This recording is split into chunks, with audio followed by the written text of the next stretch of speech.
Një brez i ri nacionalistësh etnik serb po përgatitet për një luftë në Bosnjë, shkruan media britanike dhe Telegraph, sipas së cilës qindra militant nga Serbia kanë udhëtuar drejt Ukrainës për të luftuar krah trupave ruse, me besimin se nëna Rusi do t'i shpërblejë duke i ndihmuar të rimarrin territoret e humbura serbe, siç është Kosova.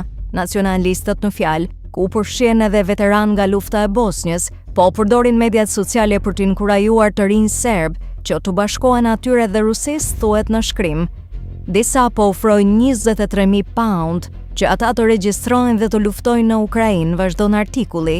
Situatë e tillë kanë nxitur frikën se nëse ky kontingjent kthehet në Bosnjë, ai mund të ndezë atje një konflikt para-ushtarak. E kjo 30 vite pas përfundimit të luftës së përgjakshme në vend. The Telegraph citon rastin e Dario Ristik, i plagosur teksa luftonte në Ukrainë me një njësi ruse të njohur si Arind nga Permi. Gjatë kohës që luftoi atje, Rusti kishte pagzuar me nofkën e luftës së shpejti dhe për faktin se kishte kryer sulme me snajper dhe dron në qytetet të goditura rënd si Avdivka. Ai ka përdorur rregullisht faqen në TikTok dhe rrjetin rus Vkontakte, duke kërkuar mbështetje nga të rinj serb të pakënaqur politikisht, duke trumpetuar atë që përshkruan si lavdi të luftës në vijën e frontit dhe duke përhapur mesazhe nacionaliste.